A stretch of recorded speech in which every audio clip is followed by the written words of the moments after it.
quite frankly, instills fear in them and makes them guess what we're going to do next. And we have not been very good at doing that, at least in recent years. On Twitter, Joseph Hill writes, why was the Mosul Dam not given protection priority? Are there other priority areas that have no protection as well? And the answer to that would be yes. If I enumerated them, I bet that would be on the target list of ISIS immediately. But that's a great question. The Mosul Dam was not protected because people didn't expect, both the Kurdish forces and the Iraqi forces did not expect there to be such a quick and massive invasion, in essence, from what is now the Islamic State. And because they moved so quickly, in essence, it was a desert version of the Blitzkrieg. They moved very quickly, very adeptly, and they confronted an Iraqi army that was basically riddled with corruption, had political officers that were appointed based on their politics and their willingness to pay for the position as opposed to their competence. And that created a significant problem, because when you have an officer like that in any armed force, chances are you're not going to be willing to fight for them. And that's what we saw. That's why the Iraqis cut and ran and didn't protect entities or installations like the Mosul Dam. The Mosul Dam should have been protected. It should have been one of the first areas of defense. And the intelligence, quite frankly, from both the Iraqis and the Kurds, as well as the United States, should have been much better as far as the intentions of ISIS and now the Islamic State are concerned. And because we didn't gauge the intentions properly, we, in essence, lost any idea of what their intent was and what they were trying to do and what their goals were. And that's a very dangerous thing. These people think long term. The ISIS folks think long term, and they have certain strategic goals in mind that play out as you watch their advances unfold. They're very adept at responding to different things, to include our airstrikes. So it's going to be interesting to see how that evolves in the next few weeks. We're taking your calls this morning for Colonel Leighton. Next up is Zach on the independent line in Bristol, Tennessee. Zach, go ahead. Yes, sir. Thank you, sir, for your service again. And I just want to have one comment. As used to be Muslim, I'm not Muslim anymore. Where are the modern Muslims to stand up and say that what's happening in Iraq and what's happening to the other minority groups in Iraq, it's outrageous? Where are they? I feel all the Muslim religion want this to happen because their goal is to turn the whole entire world to Muslims. And if you're not Muslim, that may be not going to be the end of the days and the judgment days. The only day will come, this day will only come if everybody on the earth became Muslims. So where are all the leaders of the Muslims, the so-called modern Muslims? I didn't hear one person say what's happening in Iraq is wrong. And that's what proves to me this Muslim religion is a cult. It's not. Well, thank you, Zach. I think that I've dealt a lot with people in the Middle East, and especially with different members of the different religious sects within the Muslim community. Privately, many of them will tell you that they are absolutely appalled by what is going on in Iraq. And in some cases, you will see certain countries make clear political statements on the issue, but most are relatively unclear, because what they're doing is they're hedging their bets. They're trying to figure out exactly where the wind is blowing, to be very frank about it, and they want to make sure that they are protecting themselves against any possible victory by the Islamic State, because they feel that they'll have to deal with a country like that. So the Muslims are riven basically by as you probably know very well, a Shiite and Sunni divide. That is the most important and most prevalent divide within Islam in the current time. And of course, it's been going on for centuries, but it's just recently, basically since the Iranian Revolution, really come out to the fore that there is a significant issue there. And nowadays you see it manifested in demonstrations of Shiite minorities, or in some cases majorities, in countries like Saudi Arabia, Bahrain, and places like that. So there are significant social and religious issues that the Muslim world is dealing with right now. But having said that, it would be very important. I do agree with the premise of your question.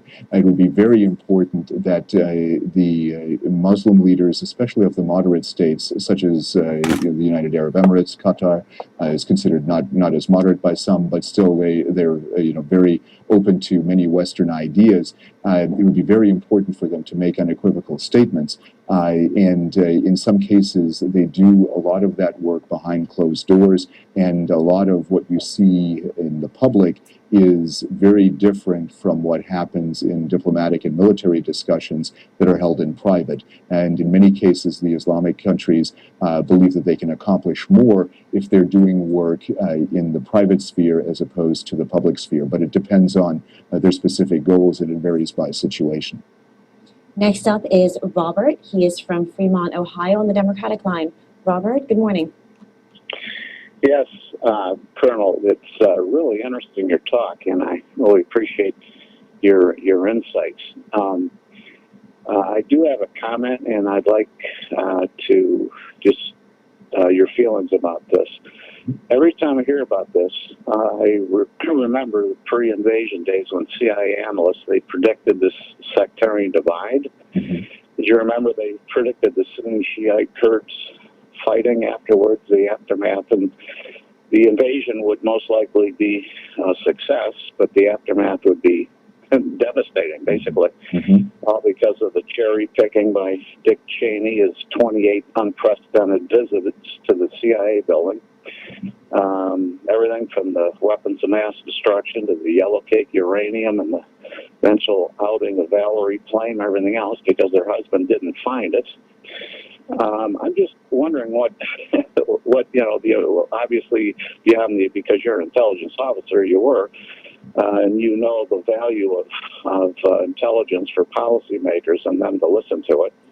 I'm just wondering your opinion about all that, and if we could have avoided it if somebody listened to them. Well, thank you, Robert. I appreciate the comments. I think that in the case of the intelligence world, the best intelligence is the one that is the least politicized. Obviously, when you look at other parts of the world, you're going to look at things from your own lens, your own view of the world. And it's the job of the intelligence analyst, whether they're at the CIA, at NSA, DIA, or any of the other agencies, to do away with their view of the world as much as possible and put themselves inside the heads of the people that they're looking at. It's very, very hard to do. And in some cases, I think that the people that you're looking at don't necessarily know where they want to go.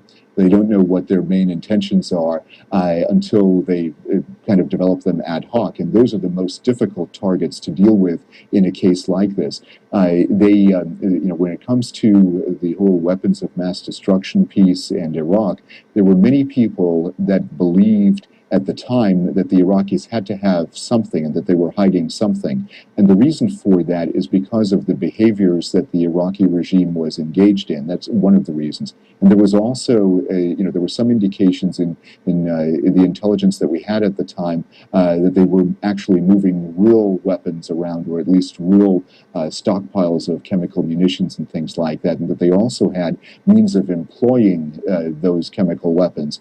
And so there was a lot of fear that kind of capability was really in existence in Iraq. And so, in the wake of 9/11, and of course one should never confuse what's happening in Afghanistan with what's happening in Iraq, or what happened in those places.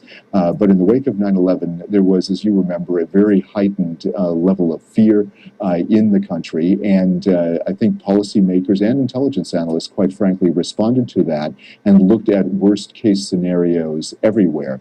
In many cases, it is the job of the intelligence world to provide those worst case scenarios. On the other hand, though, in many cases, you also have to look at it with a tinge of side.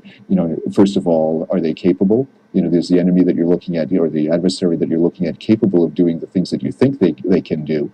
Secondly, is there a will to do that? And third, is there an intent to do that? And if you look at all of those aspects of it, you hopefully have a better chance of analyzing the material properly and developing a better intelligence assessment of what's going on. But it is a very, very difficult thing to do when you don't have the full picture, and it's hard to really get inside the head of your adversary. And that is, really the intent of many of these things is many intelligence assessments is to discern what's inside someone's head. And if that person doesn't know what they're going to think next, it becomes doubly difficult for those who are making the assessments. And that's a real challenge that intelligence agencies not only had when it came to the Iraq problem prior and during 2003, but it is also a challenge for intelligence agencies for almost everything that they look at. Very few issues are cut and dry, and in the world of many shades of gray,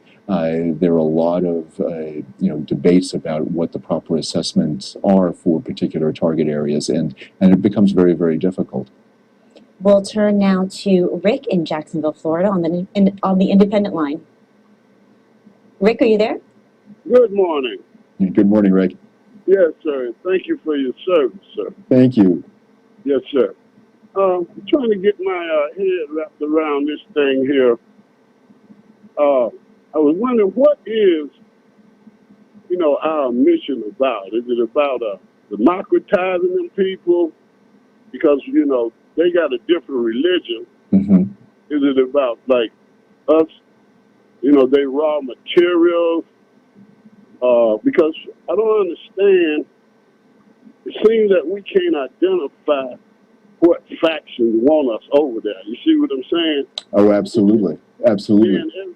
But what I'm saying to say this, when, say we were fighting the Shiites, and then we come in and they look at us as infidels, Mm-hmm. and then they band together, seems like, and then they'll band together and fight us. And then you got one faction say we want them there, but these are old regimes, and then they Islamic, so they don't really understand democracy like our women can talk back to us or walk around like they don't understand that. So I'm and I'm wondering, is it worth American kids' lives?